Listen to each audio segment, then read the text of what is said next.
எல்லாருக்கும் வணக்கங்க. இந்த வீடியோவில் நம்ம பார்க்க போகிற டாபிக் என்ன அப்படின்னா, அதாவது விதியை மாற்றும் முகூர்த்தம். அதாவது முகூர்த்தத்தை வச்சு விதியை மாற்றலாம் அப்படின்னு தான் இன்றைக்கி நான் பேச போகிறேன். அப்போ நான் என்ன பண்ணேன், என்னுடைய அஸ்ட்ராலஜிக்கல் கேரியர் நீங்கள் பார்க்கும்போது, ஃபஸ்ட்டு நம்ம என்ன பண்ணுறோம் அப்படின்னா 3 பிரிவாக பிரிக்கிறோம். ஒன்று வந்து ஜோதிடம். இந்த ஜோதிடத்துக்கு வந்து நீங்கள் பிறப்பு ஜாதகம் இருக்கணும். அந்த பிறப்பு ஜாதகம் இருந்ததுன்னா அதை வச்சு நீங்கள் பலன் சொல்கிறீங்க. இதுதான் ஃபஸ்ட் மெத்தடு. பிறப்பு ஜாதகத்தை வச்சு பலன் சொல்கிறது. இதை வந்து அடிப்படை அப்படின்னு சொல்லலாம். இதில் வந்து எது இல்லை அப்படின்னா பரிகாரம் கிடையாது, எந்த மாய மந்திரமும் கிடையாது, எதையுமே நீங்கள் வந்து பண்ண வேண்டாம். இந்த டைம் வரும்போது இது நடக்கும் அப்படின்னு சொல்லி தசாபுத்தியை வச்சு சொல்லக்கூடிய மெத்தடு தான் ஜோதிட முறை. இதை தான் வந்து 80% ஜோதிடர்கள் வந்து பண்ணுறாங்க. அடுத்து 2வது மெத்தட் வந்து பிரசன்ன முறை. இந்த பிரசன்ன முறையில் என்ன நடக்குது அப்படின்னா, பிறந்த ஜாதகம் தேவையில்லை, உங்களுக்கு இப்போ இருக்கக்கூடிய பிரச்சனையை வந்து பிரசன்னம் கண்டுபிடிக்கும். 1 வருஷத்துக்கு அல்லது 6 மாதத்துக்குள்ள விஷயங்களை வந்து பிரசன்னம் மூலிமா நம்ம கண்டறிஞ்சு, அல்லது இதுக்கு முன்னாடி இருக்கக்கூடிய தோஷங்களை வந்து கண்டறிகிறதுக்கு பிரசன்ன முறை வந்து யூஸ் ஆகும். ஃப்யூச்சரை பற்றி கேட்குறத விட பாஸ்ட்டில் இருக்கக்கூடிய கர்ம வினைகள் என்னென்ன பாதிப்புகள் இருக்குது அப்படிங்கிறத பிரசன்னம் மூலிமா கண்டுபிடிச்சி அதுக்குரிய தீர்வை வந்து பரிகார ரீதியாக வந்து பண்ணுறது வந்து பிரசன்ன முறை. இது வந்து இடைநிலை ஜோதிடம் அப்படின்னு கூட சொல்லலாம். நடுநிலை ஜோதிடம். அடிப்படைங்கிறது பிறந்த கால ஜாதகத்தை வச்சு பலன் சொல்கிறது. இடைநிலை அப்படிங்கிறது வந்து உங்களுக்கு என்னென்னா பிரசனத்தை வச்சு பலன் சொல்கிறது. இதுக்கு ஜாதகம் தேவையில்லை. பிரசனத்தில் உங்களுக்கு என்ன பிரச்சனை இருக்குதுன்னு கண்டுபிடிச்சி பரிகாரம் மூலிமா தீர்வு சொல்கிறது. பஞ்சபூத பரிகாரம் இருக்குது, கோயில் பரிகாரம் இருக்குது, வாழ்வியல் பரிகாரம் இருக்குது, இந்த மாதிரி ஏகப்பட்ட பரிகாரங்கள் இருக்குது, தாந்திரிக பரிகாரங்கள். இது மூலிமா வந்து பிரச்சனையை தீர்த்து வைக்கிறது. இது இடைநிலை ஜோதிடம் அப்படின்னு கூட சொல்லலாம். இதை வந்து கொஞ்சம் வளர்ந்த ஜோதிடர்கள் வந்து சொல்கிறாங்க. புரியுதா உங்களுக்கு? கொஞ்சம் வளர்ந்த ஜோதிடர்கள் அப்படின்னா கொஞ்சம் எக்ஸ்பர்டைஸ் ஆனவங்க வந்து இந்த பிரசன்ன முறை மூலயமா ஜோதிடத்தை வந்து சொல்கிறாங்க. கடைசி நிலை உயர்நிலை ஜோதிடம் அல்லது முதுநிலை ஜோதிடம் அப்படின்னு சொல்லக்கூடியது வந்து முகூர்த்தம். இந்த முகூர்த்தம் அப்படிங்கிறது என்ன பண்ணோம் அப்படின்னா, பஞ்சாங்கம் தெரிஞ்சால் மட்டும்தான் இந்த முகூர்த்தத்தை வந்து நம்ம குறிக்க முடியும். இப்போ பஞ்சாங்கத்தை பற்றி தெளிவான ஒரு புரிதல் கிடச்சி, எந்தெந்த நாளில் எது பண்ணணும் எது பண்ணக்கூடாதுங்கிற புரிதல் கிடைச்சாதான் நீங்கள் வந்து நேரம் குறித்து கொடுத்து ஒரு சம்பவத்தை வந்து மாற்ற முடியும். இதுக்கு பேர் வந்து முகூர்த்தம். இது வந்து உயர்நிலை ஜோதிடம். இதை பண்ணக்கூடிய ஜோதிடர்கள் வந்து ஒரு 5% ஜோதிடர்கள் மட்டும்தான் இந்த அட்வான்ஸ்ட் லெவலில் வந்து இருக்காங்க. அவங்க தான் வந்து இந்த முகூர்த்தம் குறித்து கொடுத்து லைஃப் ஈவெண்ட்ஸை வந்து மாற்றலாம் அப்படிங்கிறது தெரிஞ்சு வெளியில் சொல்லாமல் இருக்கிறவங்க.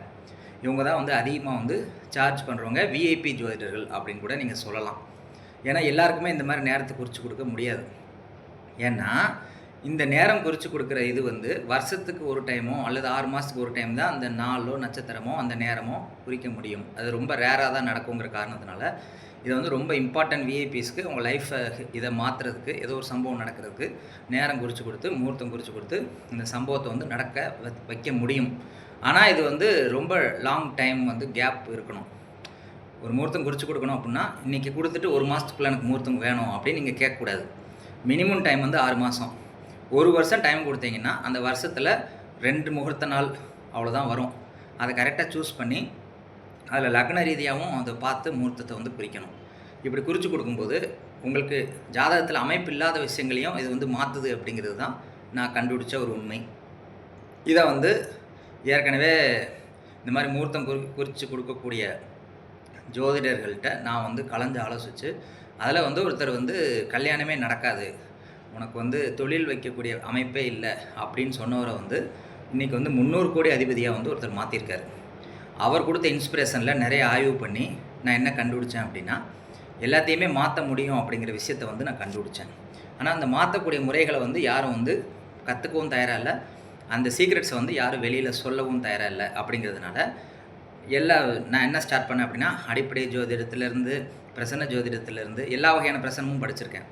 எல்லா வகையான ஜோதிட முறைகளும் கற்றுருக்கேன். நாடி ஜோதிட முறை, அதே மாதிரி பார்த்திங்க அப்படின்னா பிரசன்ன ஜோதிட முறை, ஜாமக்கோள் பிரசன்னம், கோச்சாரத்தை வச்சு பலன் சொல்கிறது, அதுக்கப்புறம் பார்த்திங்கன்னா பாரம்பரிய ஜோதிட முறை, கேபி ஜோதிட முறை, நட்சத்திர ஜோதிட முறை, அதுக்கப்புறம் மீனா டு நாடி ஜோதிட முறை, அதுக்கடுத்து பார்த்திங்கன்னா சகுன நிமித்தம் பார்க்குறது, இதெல்லாமே பார்த்து ஃபினிஷ் பண்ணியாச்சு. கடைசி நிலையில் தான் இப்போ நான் இருக்கேன். இதில் என்ன பண்ணுறோம் அப்படின்னா, முகூர்த்தத்தை பற்றி நிறையா டீப்பாக ரிசர்ச் பண்ணி கிட்டத்தட்ட 10 பேருக்கு வந்து நான் ஆய்வு பண்ணி குறிச்சும் கொடுத்துருக்கேன். அதில் என்ன நான் கண்டுபிடிச்சேன் அப்படின்னா, ஜாதகத்தில் விதியே இல்லாட்டாலும் இந்த சம்பவங்களை வந்து மாற்ற முடியுது, சக்ஸஸ் பண்ண முடியுது அப்படிங்கிறத கண்டுபிடிச்சேன். இது எதுக்கு 100% சக்ஸஸ் கொடுக்குது அப்படின்னு நான் ஆராய்ச்சி பண்ணப்ப, அதாவது உயிர் சார்ந்து இருக்கக்கூடிய ஈவெண்ட்ஸ் இல்லாமல் இருக்கும்ல, பொருள் சார்ந்த ஈவெண்ட்ஸ்க்கு வந்து இது 100% சக்ஸஸ் கொடுக்குது.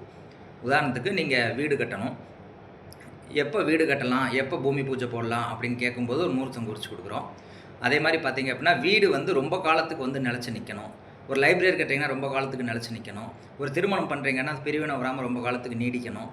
இந்த மாதிரி வந்து லைஃப்பில் ஒரு டைம் 2 டைம் பண்ணக்கூடிய பெர்மனண்ட் ஈவெண்ட்ஸ்க்கு வந்து பொருளாதார சம்மந்தப்பட்ட ஈவெண்ட்ஸ்க்கு வந்து நம்ம குறித்து கொடுக்குற முகூர்த்தம் வந்து 100% வந்து வேலை செய்யுது. இதில் பொருள் சார்ந்த விஷயங்களுக்கு வந்து ஜனன ஜாதகம் தேவையில்லை. ஆனால் இதே இது வந்து இப்போ திருமணம் அப்படின்னா அது உங்களை சார்ந்தது, படிப்பு அப்படின்னா அது உங்களை சார்ந்தது. இந்த மாதிரி விஷயங்களுக்கு வந்து உங்கள் ஜாதகத்தையும் கொடுத்தா இன்னும் எக்ஸ்பர்டைஸாக வந்து அந்த நேரத்தை வந்து குறித்து கொடுக்க முடியும் அப்படிங்கிறத நான் கண்டுபிடிச்சேன். இதில் நிறைய இதில் டெஸ்ட் பண்ணி பார்த்தேன். லாட்ரி டெஸ்ட் பண்ணி பார்த்துருக்கேன், ஷேர் மார்க்கெட்டை வந்து டெஸ்ட் பண்ணி பார்த்துருக்கேன். அதுக்கடுத்து பார்த்திங்கன்னா இந்த மாதிரி விஷயங்களில் வந்து கொஞ்சம் ஃபெயிலியர் வந்ததுங்க. லாட்ரி குறித்து கொடுக்குறதுலையும் ஷேர் மார்க்கெட்டு குறித்து கொடுக்குறதுலையும் ஃபெயிலியர் வந்தது. அதுக்கு என்ன காரணம் அப்படின்னு பார்க்கும்போது, இந்த பஞ்சாங்க முறைப்படி முகூர்த்தம் குறிக்காமல் வெறும் லக்னத்தை வச்சு முகூர்த்தம் குறிக்கும்போது கொஞ்சம் டவுன்ஃபால் ஆகுது அப்படிங்கிறத நான் கண்டுபிடிச்சேன். அதுக்கப்புறம் நான் என்ன பண்ணேன் அப்படின்னா, பஞ்சாங்கம் சார்ந்த விஷயங்கள் ப்ளஸ் இந்த லக்னம் சார்ந்த முகூர்த்தம் குறிக்கிறது ரெண்டையுமே கம்பைன் பண்ணி தான் இப்போ வந்து நான் முகூர்த்தம் குறித்து கொடுத்துட்ருக்கேன். அதனால் நான் என்ன முடிவு பண்ணியாச்சு அப்படின்னா, ப்ரிடிக்ஷன் கேட்குறவங்க எனக்கு கால் பண்ணாதீங்க, கான்டாக்ட் பண்ண வேண்டாம். ஜோதிடத்துக்கு ப்ரிடிக்ஷன் கொடுக்குறதுக்கு நான் தேவையில்லை.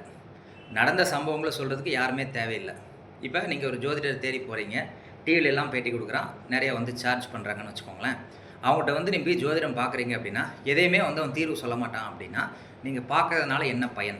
ஒரு பயனும் கிடையாதுங்கிறது ஃபஸ்ட் பாயிண்ட். ரெண்டாவது வந்து பிரசனம் பார்க்குறீங்க. ரெண்டாவது அது வந்து அடிப்படை நிலையில் உள்ளவங்க. ரெண்டாவது வந்து பிரசனம் பார்த்துட்டு உங்களுக்கு தீர்வு சொல்கிறாங்க, இந்த பரிகாரம் பண்ணுங்கள், அந்த பரிகாரம் பண்ணுங்கள், இந்த யாகம் வளங்க, இந்த பூஜை பண்ணுங்கள், இல்லாட்டி இந்த மோதிரம் போடுங்க, கல் போடுங்கன்னு சொல்லி இது பரிகார ஜோதிடர்கள். இது வந்து பிரசனம் பார்த்துட்டு பரிகாரம் சொல்கிறது இது ஒரு செகண்டரி மெத்தடு. இது எதுவுமே தப்பு கிடையாதுங்க. இதுவும் நீங்கள் பண்ணுறவங்க இருக்காங்க. ஃபஸ்ட்டு வந்து தீர்வு கிடையாதுன்னு சொல்கிறவங்க ஃபஸ்ட்டு டைப்பு. ரெண்டாவது டைப் வந்து தீர்வு இருந்தாலும் பரிகாரம் மூலிமா நிறைய லட்சக்கணக்கில் வந்து உங்கள்கிட்ட காசை கறந்து அது மூலிமா பரிகாரம் பண்ணி நிவர்த்தி பண்ணுறாங்க, பண்ணாமல் ஃபோர்ஜரி பண்ணுறவங்க இருக்கான். அதை பற்றி நான் பேசலை. இது ரெண்டாவது நிலையில் உள்ளவங்க. இது ஃபைனல் ஸ்டேஜில் உள்ளது தான் இந்த முகூர்த்தம் குறிக்கிறது. இந்த முகூர்த்தம் குறிக்கிறது மூலிமா வந்து உங்கள் விதியவே மாற்ற முடியும் அப்படிங்கிற விஷயத்த வந்து நான் கண்டுபிடிச்சேன். ஆனால் வந்து முக்கியமான விஷயங்களுக்கு மட்டும்தான் முகூர்த்தம் குறிக்கலாம் அப்படின்னு சொல்லி நான் பிளான் பண்ணியிருக்கேன். தேவையில்லாத விஷயங்களுக்கு வந்து இப்போ ஆயிலை வந்து மாற்றுறது இந்த மாதிரி விஷயங்களுக்கு வந்து நான் முகூர்த்தம் குறிக்கிறது இல்லை. அந்த மாதிரி இருக்கிறவங்க இங்கே வராதிங்க. ஆனால் மாற்ற முடியுது. அந்த மாற்றக்கூடிய வேலையை வந்து நான் பார்க்க மாட்டேன். அந்த மாதிரி பண்ணும்போது கர்மா ட்ரான்ஸ்ஃபர் வந்து எனக்கு நடக்கும். பணம் வந்து என்னுடைய குறிக்கோள் கிடையாது. ரெண்டாவது வந்து தேவையில்லாத வேலையை பார்த்துட்டு பொய் சொல்லி யார்ட்டையும் வந்து பணம் பறிக்கக்கூடிய அவசியம் வந்து எனக்கு கிடையாது. அதனால தான் எல்லா வீடியோலையுமே வந்து சப்ஸ்கிரைப் பண்ணுங்கள் நான் சொல்கிறது இல்லை. எல்லாரையும் திட்ட தான் செய்கிறேன் நான். பணம் எதிர்பார்க்குறதா இருந்தால் இனிப்பாக பேசி கிளாஸ் எடுத்து அவங்ககிட்ட வந்து பணத்தை கறக்கலாம். அது வந்து என்னுடைய நோக்கம் கிடையாது. உண்மையை வந்து வெளிப்படையாக சொல்லக்கூடிய ஆள் தான் நான். அதனால தான் எல்லாரையும் திட்ட முடியுது என்னால். நான் வந்து பொய்யா இருந்தேன் அப்படின்னா எப்படியா திட்ட முடியும்? அப்போ இனிமேல் நம்ம பார்க்கக்கூடிய ஜோதிட முறை எப்படி இருக்கும் அப்படின்னா, பலன் கேட்குறதுக்கு யாரும் கான்டாக்ட் பண்ணாதீங்க, பிரசனம் பார்க்குறதுக்கு யாரும் கான்டாக்ட் பண்ணாதீங்க. உங்களுக்கு ஒரு சம்பவம் வேணும், அதை நடத்தி வைக்கணும் அப்படின்னா மட்டும் கான்டாக்ட் பண்ணுங்கள். அந்த சம்பவத்தை வந்து கரெக்டான டைம் குறித்து கொடுத்து அதை சக்ஸஸ் பண்ணுறதுக்கு நான் கேரண்டி கொடுக்குறேன். எந்தெந்த மாதிரி இதுக்கு நான் பண்ண மாட்டேன் அப்படின்னா, ஆயில் கண்டம் இருக்கிறவங்க தத்து கொடுத்து அவங்க வந்து வாழ்க்கை வந்து மாறுறது இந்த மாதிரி வேலைகளை நான் பார்க்குறதில்ல. பார்க்கும்போது எனக்கு வந்து அந்த கர்மா பாதிக்குங்கிறதுனால அந்த வேலைகளை வந்து நான் பண்ணுறதில்ல. லாட்ரி சீட்டு, ஷேர் மார்க்கெட் சார்ந்த விஷயங்களுக்கு முகூர்த்தம் குறித்து கொடுக்குறது கிடையாது. இதை தாண்டி திருமணம் சார்ந்த விஷயங்களுக்கு முகூர்த்தம் குறித்து கொடுக்குறது, குழந்தை பிறப்பு எப்போ இப்போ சிசேரியன் பண்ணி எடுக்கலாம் அப்படிங்கிறது முகூர்த்தம் குறித்து கொடுக்குறதுக்கு. அதே மாதிரி பார்த்தீங்க அப்படின்னா வீடு பூமி பூஜை போடுறீங்கன்னா எந்த டைமில் பூமி பூஜை போட்டால் அது நல்லா டெவலப் ஆகும்னு சொல்கிறது.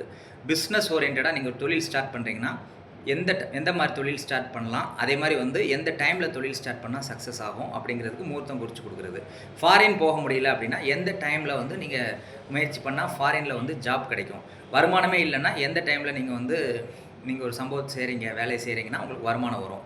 வேலை கிடைக்காமல் இருக்கிறவங்களுக்கு வேலை கிடைக்கிறதுக்கு ஒரு முகூர்த்தம், கடன் அடைக்கிறதுக்குரிய முகூர்த்தம், சாந்தி முகூர்த்தத்துக்குரிய முகூர்த்தம், என்ன மாதிரி குழந்தை வேணுமோ அது சார்ந்த விஷயங்கள் செய்கிறதுக்கு முகூர்த்தம். அப்போ இந்த மாதிரி எஜுகேஷனுக்கு சார்ந்த ஒரு முகூர்த்தம், இப்படி ஒவ்வொரு இதுக்குமே வந்து முகூர்த்தம் வந்து கொடுக்கப்பட்டிருக்கு. இந்த முகூர்த்தத்தை வந்து 2 விதமா பிரிக்கிறோம். பஞ்சாங்கம் சார்ந்த முகூர்த்தம், லக்னம் சார்ந்த முகூர்த்தம்னு சொல்லி 2 விதமா பிரிக்கிறாங்க. இதில வந்து இந்த பஞ்சாங்கத்தில போட்டிருக்கிறது வந்து பஞ்சாங்கம் சார்ந்த முகூர்த்தத்தை தான் போட்டிருப்பாங்க. லக்னம் சார்ந்த முகூர்த்தம் வந்து கேபி மெத்தட்லேயும் இருக்குது. லக்னம் சார்ந்த முகூர்த்தம் குறிக்கிறது. அதை மட்டும் தான் அவங்க பார்ப்பாங்க. அவங்க பஞ்சாங்க இதை வந்து பார்க்க மாட்டாங்க. என்னோட ஆய்வில் வந்து எல்லாத்தையுமே நான் பார்ப்பேன். பஞ்சாங்கத்தில் திதி, யோகம், கரணம், நட்சத்திரம், நாம யோகம் இந்த 5ஐயும் நல்லா கூடி வருதா அப்படிங்கிற நாளையும் சூஸ் பண்ணுறதுக்கு அது பார்க்கணும். லக்ன ரீதியாக வந்து நட்சத்திரம், உபநட்சத்திர காம்பினேஷனு, அந்த பாவக கனெக்டிவிட்டி இதையும் நம்ம வந்து பார்க்கணும். அப்போ 2யுமே பார்த்து பண்ணும்போது தான் என்னை பொறுத்தளவில் வந்து 100% வந்து சக்ஸஸ் கிடைக்குது. நீங்கள் திதி, யோகம், கரணம் எதையுமே நீங்கள் நல்ல நாளே பார்க்காம வெறும் லக்னத்தை மட்டும் வச்சு குறிக்கிறதும் தவறானது. அதே மாதிரி பார்த்தீங்கன்னா லக்னம் பார்க்காம வெறும் திதி, யோகம், கரணத்தை மட்டும் வச்சு பார்க்குறதும் தவறானது. இந்த 2யுமே கம்பைன் பண்ணி பார்க்கும்போது வருஷத்துலேயே 1 முகூர்த்தம் 2 முகூர்த்தம் மட்டும்தான் வரதுக்கு வாய்ப்பு இருக்குது. அதனால் வந்து முகூர்த்தம் குறிக்கணும் அப்படின்னா, வீடு கட்டுறீங்க, திருமண முகூர்த்தம் பார்க்குறீங்க அப்படின்னா, முகூர்த்தம் குறித்து திருமணம் பண்ணுறீங்க அப்படின்னா ஃபெயிலியர் ஆகக்கூடாது. அந்த மாதிரி விஷயங்கள் பார்க்குறீங்கன்னா மினிமம் 6 மாதம் டைம் கொடுத்தா தான் முகூர்த்தத்தை குறித்து கொடுக்க முடியும். டக்குன்னு வந்துட்டு 1 மாதம் டைமில் வந்து முகூர்த்தம் குறித்து கொடுங்க அப்படின்னு கேட்கக்கூடாது. அப்படி குறித்து கொடுத்தா ஃபெயிலியர் தான் ஆகும். போலி ஜோசியர்கள், அந்த மாதிரி புரோகிதர்கள் வந்து தப்பாக வந்து குறித்து கொடுத்ததுக்கு நான் பொறுப்பு கிடையாது. அந்த மாதிரி குறித்து கொடுத்தா ஃபெயிலியர் ஆகுதுங்கிறது தான் உண்மை. உண்மையாக குறித்து கொடுக்கணும் அப்படின்னா மினிமம் 6 மாதம் டைம் இருந்தால் தான் முகூர்த்தமே குறிக்க முடியும். நீ கொடுத்த உடனே 1 மாதத்தில் வந்து கிறுக்கி நோட்டில் எழுதி கொடுக்குறான் அப்படின்னா அது தவறான முகூர்த்தம், அது வந்து வேலை செய்யாது. அப்போ முகூர்த்தத்தையும் பார்க்கணும். 12 பாவத்துக்கும் விதிகள் இருக்குது. வருமானம் வர்றதுக்கு என்னென்ன மாதிரி பாவங்கள் கனெக்டிவிட்டி வேணும், தொழில் பண்ணுறதுக்கு என்னென்ன மாதிரி பாவங்கள் கனெக்டிவிட்டி வேணும், கடன் அடைக்கிறதுக்கு என்ன மாதிரி பாவ கனெக்டிவிட்டி வேணும், குழந்தை பிறக்கிறதுக்கு என்னென்ன மாதிரி பாவ கனெக்டிவிட்டி வேணும், ஒரு ப்ரொஃபஷனலாக ஒரு தொழில் பண்ணுறீங்க அப்படின்னா அதுக்கு என்னென்ன மாதிரி கனெக்டிவிட்டி வேணும், வெளிநாடு போகிறீங்கன்னா அதுக்கு என்னென்ன பாவங்கள் கனெக்டிவிட்டி வேணும்னு சொல்லி லக்ன ரீதியாக பாவக கனெக்டிவிட்டியும் நிறைய முறைகள் வந்து சொல்லப்பட்டிருக்கு.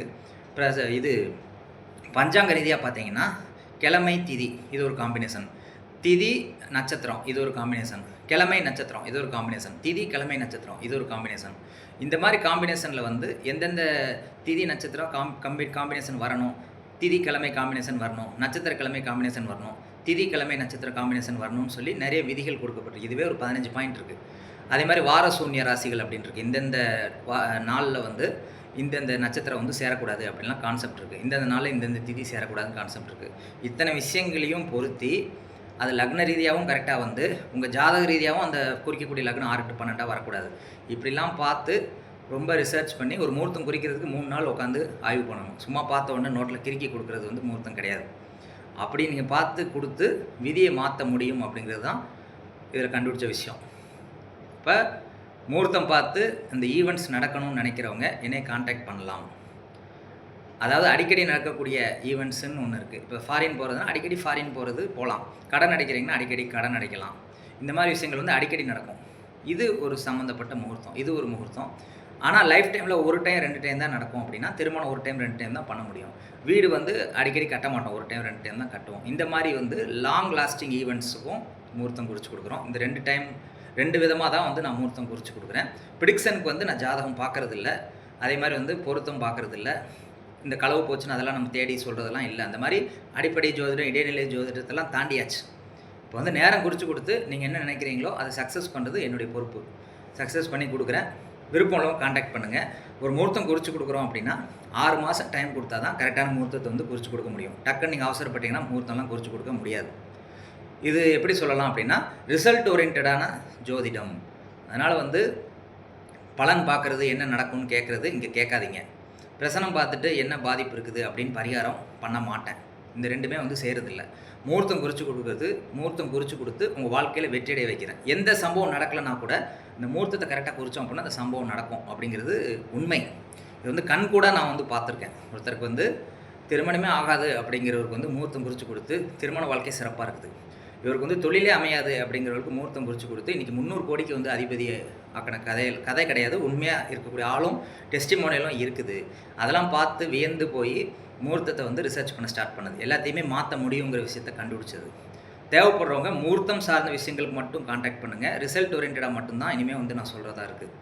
நோய் குணமாகணுமா, டைம் குறித்து கொடுத்து இந்த திதியை குறித்து கொடுத்து அந்த மாதத்தையும் குறித்து கொடுத்து அந்த டைமில் நீங்கள் மருந்து எடுக்கும்போது 100% வந்து நோய் குணமாகுது. கடன் அடைக்கணுமா, அந்த டைம் குறித்து கொடுத்து கடன் அடைக்க முடியும். இந்த கடன் சார்ந்தது, நோய் சார்ந்தது, வெளிநாடு சார்ந்தது, அடிக்கடி நடக்கக்கூடிய சம்பவங்களுக்கு வந்து மினிமம் 2 months டைம் வேணும். பெரிய லாங் லாஸ்டிங் ஈவெண்ட்ஸ்க்கு வந்து 6 மாதத்துலேருந்து 8 மாதம் டைம் கொடுத்தா தான் கரெக்டான முகூர்த்தத்தை குறித்து ஃபெயிலியர் வராது. அதுக்கு நான் கேரண்டி. அந்த மாதிரி விருப்பம் உள்ளவங்க இனிமேல் காண்டாக்ட் பண்ணுங்கள். சாதாரண ப்ரிடிக்ஷனுக்கு, பிரசனத்துக்கு, பரிகாரத்துக்கு காண்டாக்ட் பண்ணாதீங்க. யாருக்கும் நான் பார்க்குற மாதிரி இல்லை. உங்களுக்கு ரிசல்ட் வேணுங்கிறவங்க மட்டும் பாருங்கள். அதே மாதிரி அரசியலில் ஜெயிக்கணுமா, அரசியலில் ஜெயிக்கணும்னா எந்த டைமில் வந்து வேட்புமனு தாக்கல் பண்ணணும் அப்படிங்கிறது விஷயங்களை வந்து நான் சொல்கிறேன். அரசியல்வாதிகளும் காண்டாக்ட் பண்ணலாம். அதாவது நம்ம இருக்கிறது வந்து அட்வான்ஸ் ஸ்டேஜில் இருக்கக்கூடிய ஜோதிடம், ரிசல்ட் சார்ந்த ஜோதிடம். அதனால் வந்து அரசியல்வாதிகள், விஐபிஸு, பெரிய மல்டி மில்லியனர்ஸ் கூட என்னை காண்டாக்ட் பண்ணலாம். பெரிய கம்பெனிஸ் ஓப்பன் பண்ணணும்னு நினைக்கிறவங்க ஃபெயிலியர் ஆகாமல் இருக்கிறதுக்கு நிச்சயமாக அதெல்லாம் பார்க்கணும். இப்போ நீங்கள் ஒரு கடை ஓப்பன் பண்ணுறீங்க, திடீர்னு தீப்பற்றி எரியுது அப்படின்னா அக்னி யோகம் அப்படின்னு ஒன்று இருக்குது. அது வந்து திதி கிழமை கான்செப்ட் வரும், திதி நட்சத்திர கான்செப்ட் வரும். அந்த தப்பான திதி நட்சத்திரத்தில் நீங்கள் பண்ணிங்கன்னா உங்களுக்கு வந்து தீப்பற்றி எரியும். இது வந்து கேபி முறையில் கிடையாது, பஞ்சாங்க முறையில் மட்டும்தான் இந்த திதி நட்சத்திரம் பார்த்து பண்ணுறதுலாம் இருக்குது. அதே மாதிரி வந்து பஞ்சாங்கத்தில் எது கிடையாது அப்படின்னா அந்த கேபியில் சொல்லக்கூடிய கான்செப்ட்ஸ் கிடையாது. நான் வந்து ரெண்டையுமே கம்பைன் பண்ணி தான் உங்களுக்கு வந்து முகூர்த்தமே குறித்து கொடுக்குறேன். ஒரு இதை கம்பைன் பண்ணி குறித்து கொடுக்கும்போது வெற்றி சதவீதம் கம்மியாக தான் இருக்குது. இப்போ எல்லாத்தையும் ஆய்வு பண்ணி ஒரு கன்க்ளூஷன் வந்தாச்சு. இனிமேல் வந்து ஜோதிடம் வந்து பலன் சொல்கிறது பார்க்குறது இல்லை, ரிசல்ட் ஓரியன்டாக மட்டும்தான் பார்க்குறது. இப்போ நீங்கள் என்ன பண்ணுறீங்க அப்படின்னா ஒரு பிரபல ஜோதிடர்கள்ட்ட போய் 15,000 கட்டி 10,000 கட்டி ப்ரிடிக்ஷன் பார்க்குறீங்க. எந்த ஒரு பரிகாரமும் கிடையாது, எந்த ஒரு தீர்வும் கிடையாது. அதை பார்க்குறத வந்து எனக்கு கொடுத்தீங்க அப்படின்னா உங்களுக்கு முகூர்த்தம் குறித்து கொடுத்து அந்த ஈவெண்ட்டை வந்து சக்ஸஸ் பண்ண முடியும். இதில் இல்லாதவங்களுக்கும் இதை வந்து மாற்ற முடியுங்கிறது தான் இதில் உள்ள முக்கியமான விஷயம். நம்புகிறவங்க வாங்க, எல்லோரும் வரணுங்கிற அவசியம் கிடையாது. ரிசல்ட் ஓரியன்டாக ஜெயிக்கணும் அப்படின்னு நினைக்கிறவங்க என்னை காண்டாக்ட் பண்ணுங்கள். அரசியல்வாதிகளும் காண்டாக்ட் பண்ணலாம், விஐபிஸும் காண்டாக்ட் பண்ணலாம். ஒரு பெரிய கம்பெனி நிறுவனம் ஸ்டார்ட் பண்ணிங்கன்னா எந்த டைமில் ஸ்டார்ட் பண்ணலாங்கிறவங்களும் காண்டாக்ட் பண்ணுங்கள். ஒரு 2 மாதம் முன்னாடி கூட ஒருத்தங்க காண்டாக்ட் பண்ணாங்க. துறைமுகம் ஓப்பன் பண்ணணும், அதுக்கு நீங்கள் முகூர்த்தம் குறித்து கொடுப்பீங்களா அப்படின்னு கேட்டாங்க. அது ஓப்பன் பண்ணுறதுக்கு அப்படின்னா 1 மாதத்துக்குள்ளே வந்து நீங்கள் டைம் குறித்து கொடுங்க அப்படின்னாங்க. என்னால் முடியாதுன்ட்டேன் நான். 1 மாதத்துக்குள்ளே துறைமுகம் ஓப்பன் பண்ணுறதுக்கு டைம் குறித்து கொடுத்தா ஃபெயிலியர் தான் ஆகும். எனக்கு மினிமம் 6 to 8 மாதம் டைம் இருந்தால் தான் அந்த கரெக்டாக நேரத்தை குறித்து நீங்கள் ஓப்பன் பண்ண முடியும். 1 மாதத்தில் அவசரப்படுத்தி நீங்கள் கேட்டிங்கன்னா இந்த மாதிரி புரோகிதர்கள் குறித்து கொடுக்குற மாதிரி தப்பான டயத்தை குறித்து கொடுத்து அது ஈவெண்ட் வந்து ஃபெயிலியர் ஆகும். அந்த மாதிரி இங்கே ஜோசியம் பார்க்க நான் வரல. எது சக்ஸஸ் ஆகுமோ அதை வந்து நிறைய ஆய்வு பண்ணி தான் இங்கே வந்து கருத்துக்களே நான் தெரிவிக்கிறேன். இல்லாட்டி ஒருத்தன் போல்டாக வந்து எல்லாரையும் திட்ட முடியாது. அதை நீங்கள் வந்து நல்லா ஞாபகம் வச்சுக்கோங்க. தப்பாக இருந்தால் நான் எப்படி திட்ட முடியும் எல்லாரையும்? அதே மாதிரி நான் உண்மையாக இருந்தால் தான் திட்டவே முடியும். உங்களோட பணம் பறிக்கிறவனாக இருந்தால் நான் திட்டவே வாய்ப்பில்லை. இதெல்லாம் வந்து ஞாபகம் வச்சுக்கோங்கன்ற நான். நீங்கள் பார்க்குறது வந்து என்ன எதிர்பார்க்குறாங்க அப்படின்னு தெரியல எனக்கு. இந்த யோகங்கள் தெரிஞ்சோ தோஷங்கள் தெரிஞ்சோ என்ன ஆக போகுது? உங்களுக்கு தீர்வு வேணும் அப்படின்னு சொல்லிட்டு தான் எல்லோரும் ஜோதிடம் பார்க்க வராங்க. அந்த தீர்வையே யாரும் சொல்லலை அப்படின்னா நீங்கள் எதுக்கு பார்க்குறீங்க 15,000 செலவு பண்ணி? அதை ஏன்ட்ட வாங்க. நான் வந்து பரிகாரம் கிடையாது, நேரத்தை குறித்து கொடுத்து அந்த டைமில் நீங்கள் அந்த ஈவெண்ட்ஸ் பண்ணும்போது சக்ஸஸ் ஆகும். ஆகலைன்னா அதுக்கப்புறம் கேள்வி கேளுங்க. எதையுமே செய்யாமல் வந்து கேள்வி கேட்குறதுக்கு உரிமை கிடையாது. செய்யுங்க. நான் தப்பாக இருக்குது அப்படின்னா அப்போ திட்டுங்க. நன்றி, வணக்கம்.